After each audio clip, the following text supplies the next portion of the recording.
是谁先发现的尸体？是我。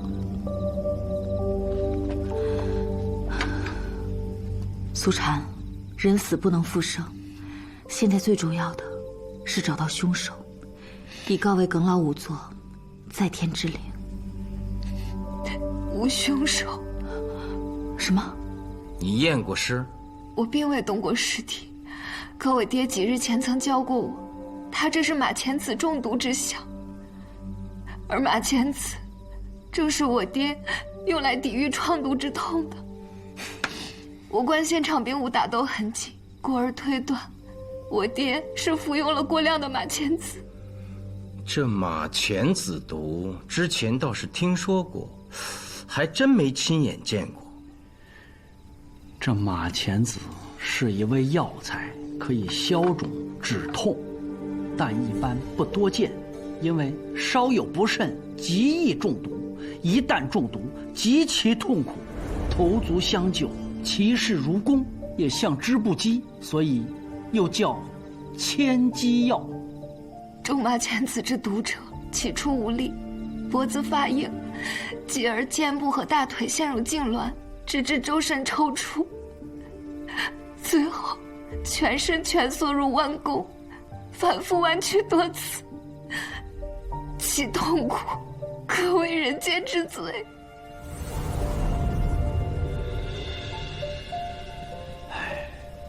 如此说来，耿老正是中了此毒。让我进去！让我进去！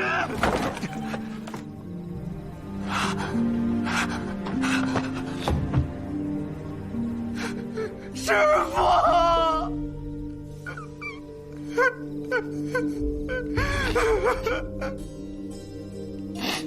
苏仙尉，我师父怎么死的？可有验尸？尚未验尸，疑似过量服用马钱子导致中毒而亡。不可能！我师父懂医术，知道马钱子是剧毒，怎么可能过量服用？有没有可能是因为太疼了，所以不想活了？人在一瞬间失去了活下去的勇气，这也是有的。你胡说！我师父一生历经磨难，什么事情没遇见过？怎么可能因为受不了创毒之痛自寻短见？这是干什么？这二师兄，松手！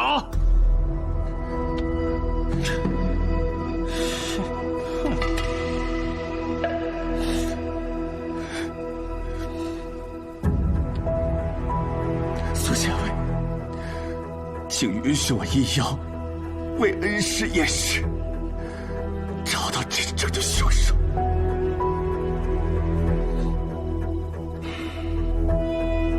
要，苏晨，可配合他。是。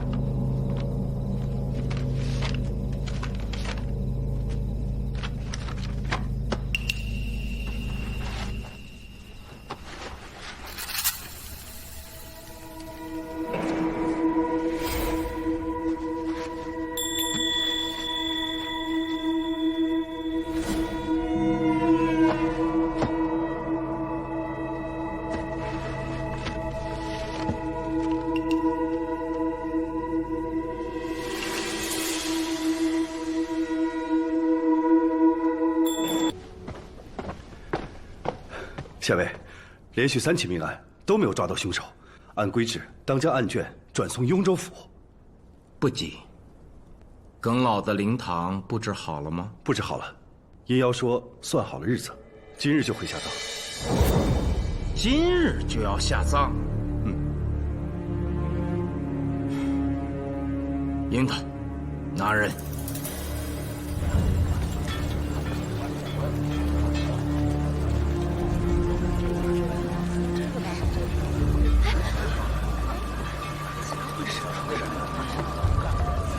凄凉！等一等，万年县尉苏明前来验尸，闲杂人等退后。苏县尉，师兄和我昨日已经验过尸了。耿老与你是至亲故，不符合规制。苏某决定重新验尸。死者为大，而今恩师已入棺木，你难道要开棺不成？耿老做了一辈子仵作，为了探明案情，也没少开别人的棺吧？仵作之家找借口阻止开棺，这甚是荒唐。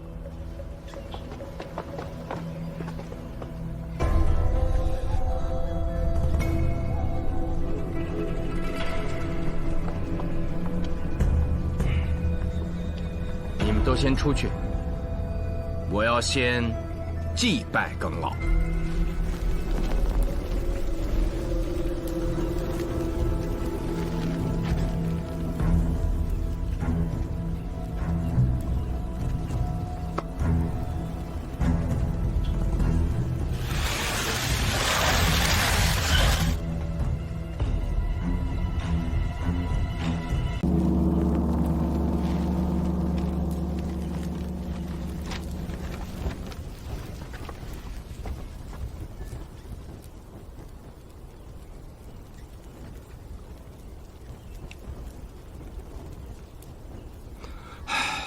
那天晚上，爹问过我。苏禅啊，若你代表师门参加仵作大赛，考官问你，仵作为何不能杀人，你将如何回答？仵作不可杀人，会有人说这是一句废话，因为任何人都不可以杀人，但这却是仵作的行规。原因之一，仵作见惯了尸体和凶杀现场，面对杀完人之后可怖的场景很是麻木。仵作还很了解凶器和杀人手段，故必须强调仵作不可杀人，否则会变成杀人恶魔。其二，若仵作杀人且又验尸，那真相将会被束之高阁。其三，仵作所为本就是还原真相、伸张正义，若仵作杀人，那人们将如何看待这一行？失去信任，人们将不再认为仵作与真相正义相关。故强调仵作不可杀人，这一行才可立于天地之间。说得好，说得好，爹就将你所说作为我这部《凝尸记》的尾篇。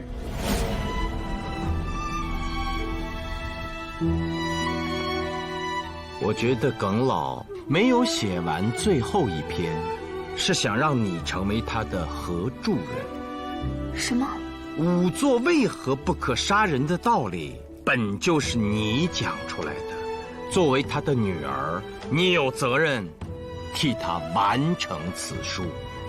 有了这部书的加持，你未来在仵作行将受到格外的尊重。我想，这也是耿老有意留给你的机会。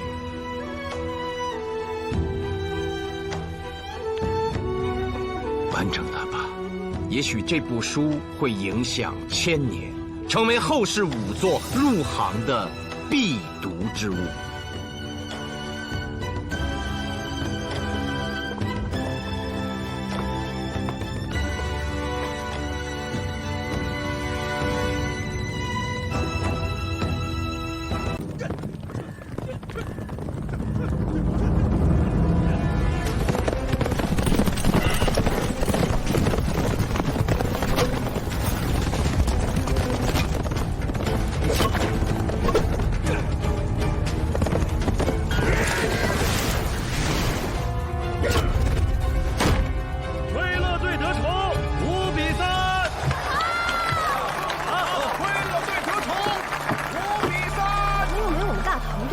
高兴个什么劲儿啊？对，那么高兴。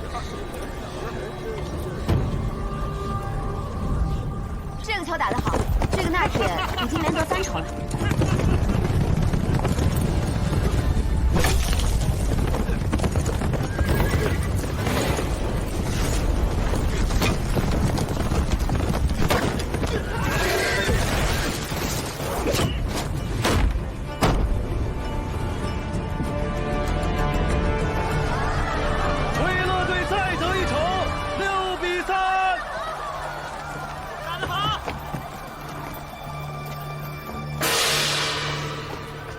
结束，总比分6比3，奎勒队胜。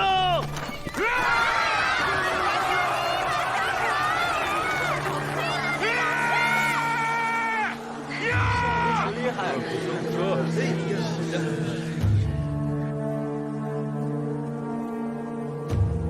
葫芦4卿河东裴冕在此宣布，10日之后，我大唐队与奎勒队举行决赛，以争夺本次天下马球大赛之桂冠。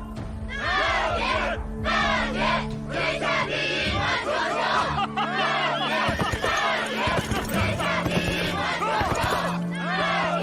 大年，天下第一马球手！不想看到的局面还是出现了，我大唐队此次决赛是遇到强敌了。那铁呀是奎勒可汗纳沙的弟弟，听说他从小就酷爱马球，这次比赛呢也还算精彩，但是与我大唐队对阵呢，只能是败军之将吧？啊，那是啊，你们点克数，每日要好好的招待奎勒人，否则他们一旦输球会怪我们没让他们吃饱，这关系到我大唐的礼仪啊！遵命，请4卿放心。这次马球大赛是我鸿胪寺主办，雍州府协办，所以啊，兄长是需要尽心尽力啊！那是啊，比赛当日的安全就拜托大将军了。请裴兄放心。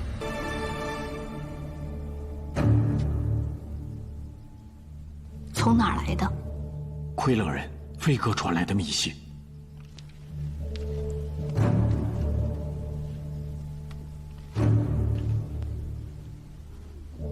你看了？看过。看过还敢拿给我？奎勒人真是痴心妄想，竟敢想要我停州！马上断绝和他们的联系。他日我若入主金銮，做的第一件事就是出兵奎勒，把他们的可汗抓到长安。公主息怒啊！若立刻断了与他们的联络，导致奎勒不在边境起兵，那我们就没有办法以领兵出征的名义将那陆童调出京城了。随时宁可再战，也不能答应他们任何条件。公主三思啊！没什么好想的。可是宫里传出消息，那金吾卫已掌握奎勒细作潜入京城的情报，万一细作被抓，那我们联络奎勒的事情会有走漏的危险。这有什么可怕的？就算是消息泄露，坐在龙椅上的那个人又能奈我何？我是大唐镇国大长公主，却不能用大唐的土地做任何交换。崔相，你去雍州府把卢凌风叫来。继儿有几天没来看为娘了。你连破贵案，屡立奇功，自是忙得很。可是，为娘也想继儿啊。公主近日身体可好？身体倒是很好，只是心情不好。何事烦忧？还不是为了我大唐的兴盛，日夜担忧。你是不是想说，有天子在，不需要为娘？陆凌风不敢。为娘是大唐大长公主，大唐的事就是我的事。就说这藩邦奎勒吧，一直虎视眈眈窥视着我大唐的边境，一日不除，为娘的心里就一直不得安宁。天后时巫山之役，我军惨败，助长了藩邦的士气。陆凌风，为娘告诉你，奎勒最擅长间谍之战，据说在长安埋下了很厉害的细作，正蠢蠢欲动，欲图谋不轨。奎勒还最善离间，若你擒到了细作，杀了便是，用不着审，审出来的也是他们事先编好的离间之词。为娘说的话，你可明白？公主是这么说的？我竟然一时听不出公主的弦外之音了。那就这样，一旦有窥勒细作落网，只要供出与公主府有联系，直接杀掉便是。苏明，你……哎呀，公主提前说出来，就证明其府上确实与窥勒有联系。但若窥勒人要乱我大唐，公主绝不会做不利大唐之事。这就是公主的意思，明白了吗？这……你现在是不是在查窥勒细作？你怎么知道？这不对上了吗？放心去查，一往直前。我好像明白了，公主府也一定得到关于窥勒细作的情报，但又不好直接说出来。对喽，我跟你说，不管是天子还是公主，甚至是太上皇那面，都有专人经营情报。这长安是大唐重中之重，京师安危急需将士浴血，百姓同心，亦需经察情报，洞悉先机，方为周全。你听说过鬼市消息铺？何止是听说过，当年我跟随恩师狄公还乔庄去过呢。恩师也去过？对啊，不过当年的已被捣毁，现在的消息铺应该是重建起来的。若不是我这手里有案子要查，我真想陪你去一趟，故地重游嘛。这么说，你是不愿意和我一起去了？我的卢参军，我现在已经不是你的安探总监了，我苏明现在是万年县尉，这手里边也一大摊子事儿呢。哼。不过你的事儿我不能不帮忙。这样，我给你提供一个重要线索：窥勒人来长安最爱住的就是八方客栈。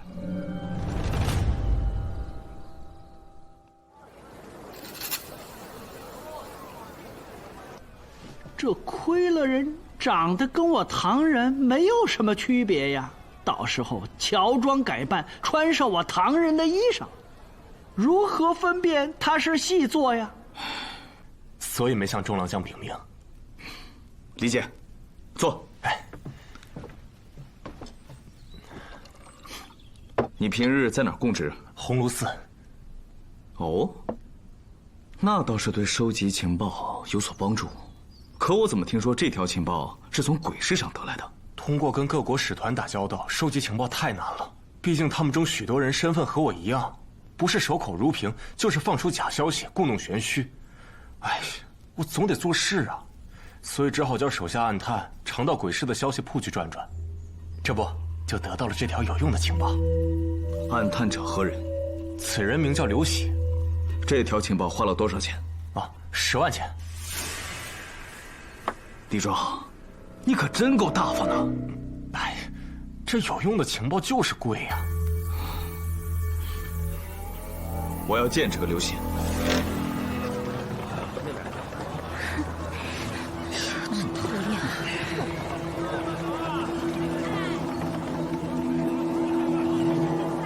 去吧。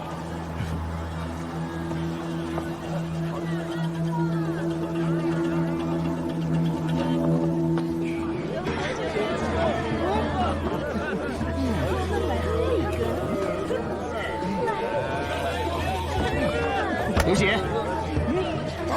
进去！哎呀，哎呀，哎呀，我，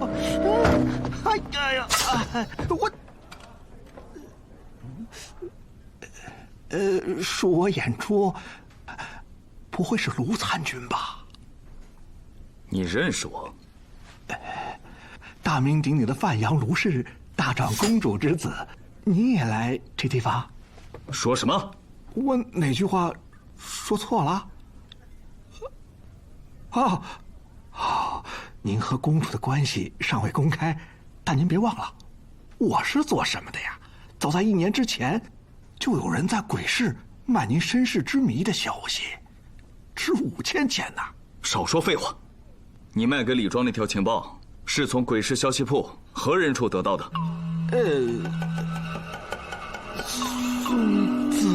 孙资是谁？鬼市消息铺的承租人呐！啊，那儿可是全长安最活跃的情报市场，孙资自然也就是最大的情报商人。情报是真是假？这次不可能有假，毕竟花了那么多钱，一文钱一文货呀。要没事那我就这样，我请卢参军一同快活。听说昨日新来了2个胡姬，很是不错，我请客。带我去鬼市，我要见那孙资。啊！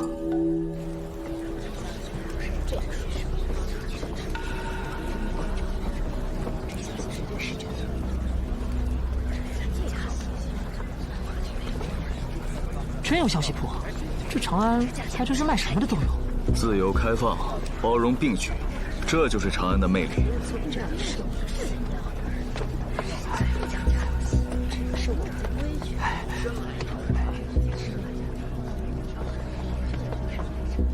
就在这上面。哎呦！哎呀，我的脚扭着了。孙资应该就在后院，二位先请啊。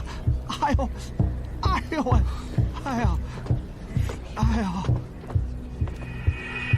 哎呦！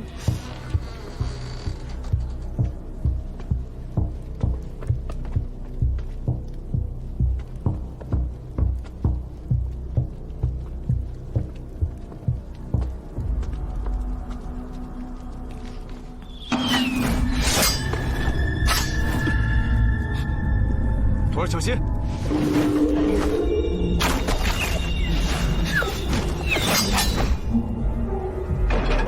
我去追，你擒住那流血。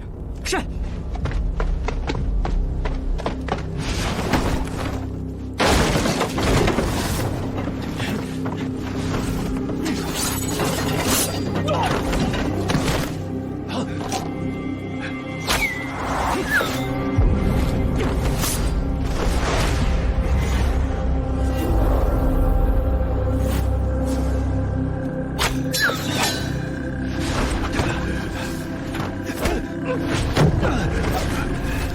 雍州司法参军查案，速供出幕后指使。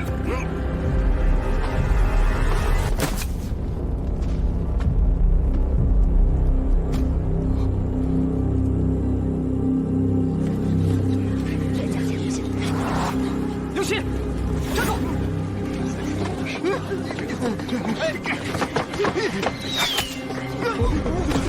啊！杀人了！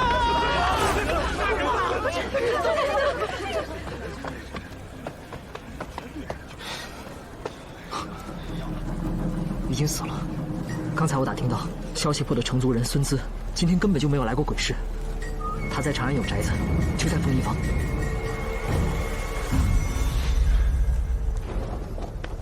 前面就是了，就这家。等等，孙资可在家中？孙资，孙资！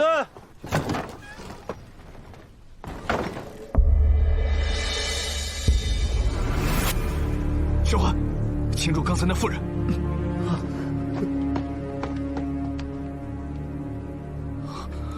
孙子，孙子，救救我！站住！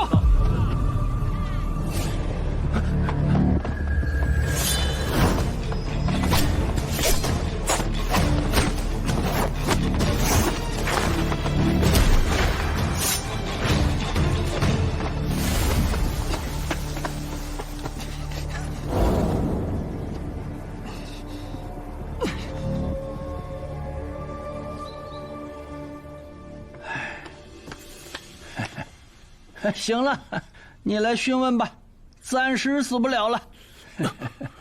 多谢神医救命之恩，尚有感恩之心，应该不是坏人。就碰到一个少妇，朱德公大人便将她带回了家。真好！哎呀，美人来吧！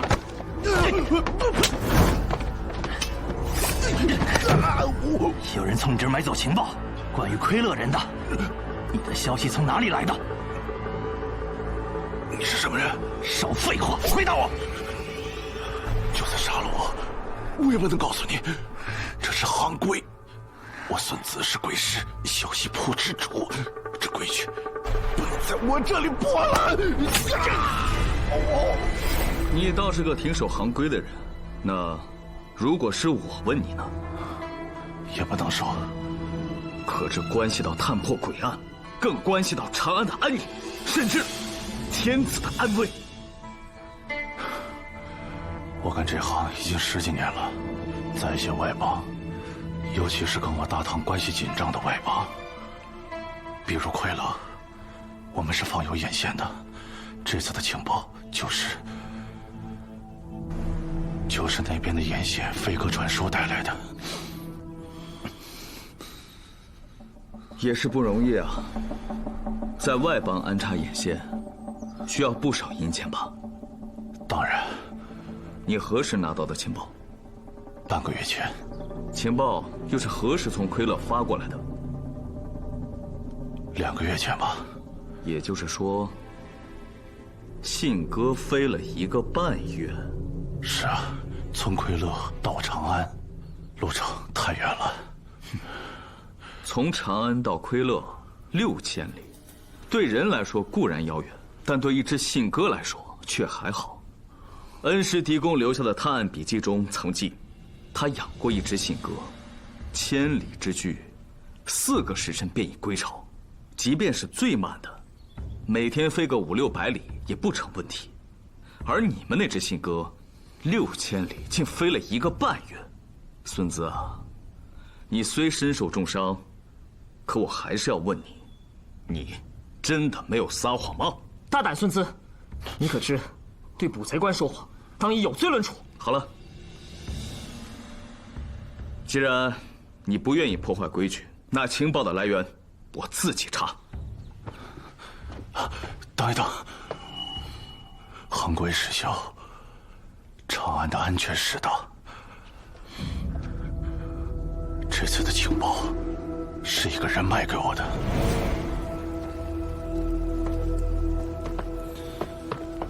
我就是这消息铺的主人，什么情报我都收，但前提是他得值钱。关乎京师安危的情报，值不值钱？你这样的，我每天都能遇到好几个，还有的说关乎我整个大唐的安危。最近会有奎勒细作进入长安，和潜伏在这里的同伙接头，预谋大事。这算不算关涉京师的安危呢？若在平时，应当不算。可现在，天下马球大赛，决赛方乃是我大唐和奎勒，关键是，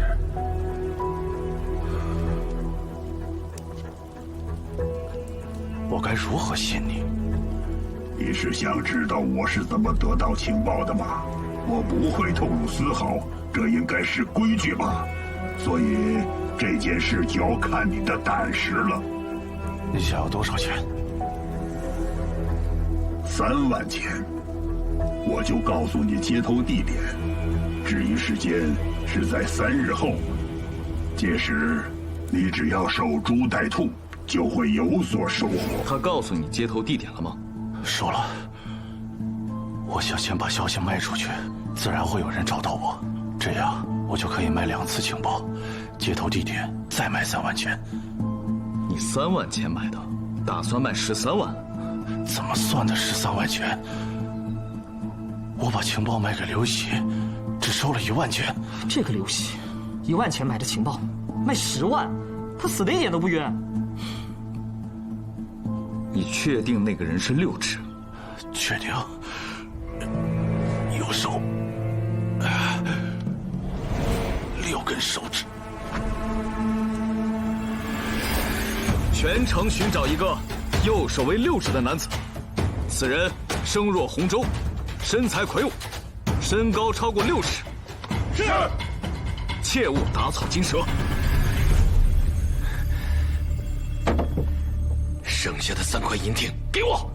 1条人命，4块银锭，这个价在长安可不算低，且由我负责把他引到鬼市。可你们竟然失手了，还好意思来见我？但之前你并未说过让我们杀谁。当时我虽已逃脱，但还是隐约听到了雍州司法参军查案，速供出幕后指使。眼下的雍州司法参军是卢凌风，曾是1等1的金吾卫高手。早说清楚杀的是他，我兄弟3人定不会趟这趟浑水的。3块银锭给我，让我厚葬我那2个兄弟。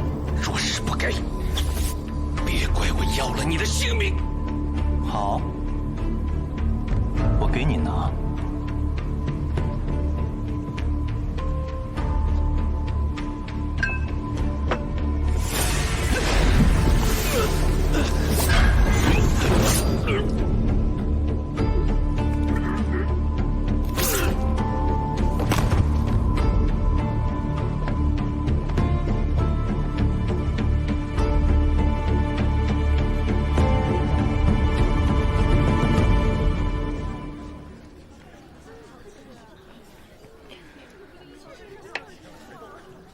假如你们见到的女子是男人假扮的，那么她真实的面容应该是这样的。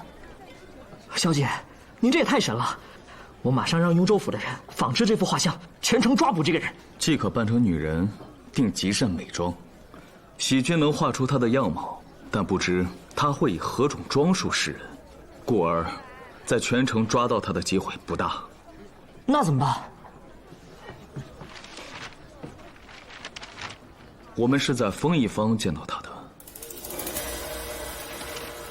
让老贾、老罗、老刘分别拿着画像，以丰一坊为中心，向周边几个坊依次排查。遵命。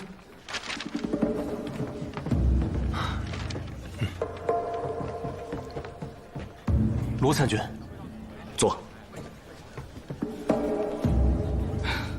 喜君，李庄是我在金吾卫时的好兄弟，辛苦你多做些苏珊。让他尝尝。好。那里埋伏了刺客。哎，你没事吧？若是刘启雇佣的刺客，也并非没有这种可能，因为那条情报，他是以1万钱得到的，却在你这儿卖了10万钱。如今刘启已死，没有办法查清楚那9万钱是被他独吞了。还是与你平分了，亦或是你拿的多些？毕竟，他是靠你赚钱。是啊，刘喜是我的眼线，2年来一直只向我提供情报。他这一死，我确实说不清。你说，哎，这是怎么了？这是？清白，比头颅重要。卢参军。若有来生，我宁愿一辈子只做一名普通的金吾卫，握紧横刀，保卫京师的平安。兄弟，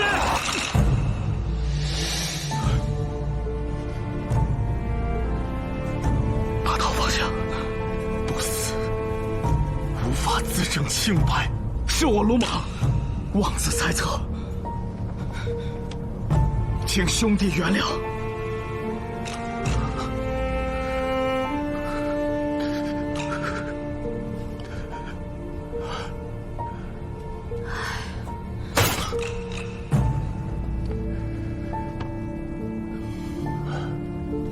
讲了一声兄弟，我受不起。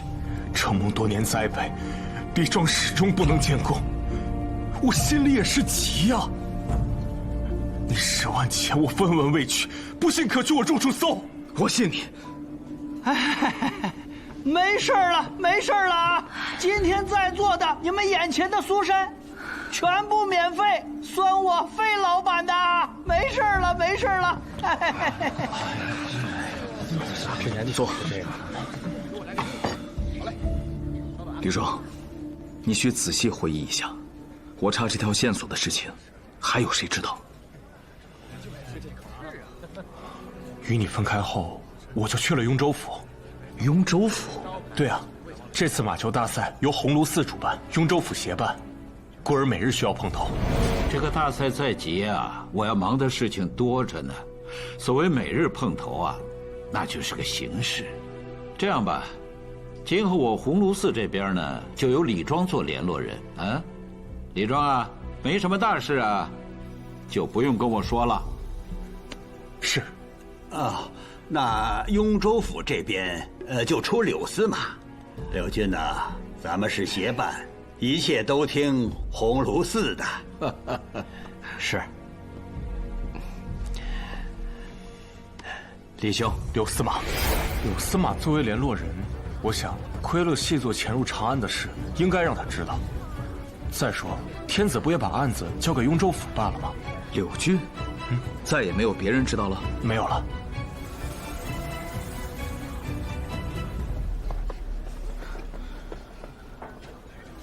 西君，麻烦你跑一趟，去跟苏无名帮我把樱桃接过来。可是义兄才当上县尉，万年县那边也忙得很，这可如何是好啊？不知所愁何事？雍州司马柳俊需要一个可靠之人跟踪，可我刚才不是把老贾他们派出去了吗？柳俊？柳俊是一介书生，嫌疑又不大，但是也不能不查。那就让我试试如何？你？南下游西行，你和义兄探破诡案，我都是亲历者，耳濡目染也学到了一点本事，就请卢参军给个机会。书生也好，只要远远跟着，记下他都去了哪儿便可。你需格外小心，且需在戌时之前回到苏山殿。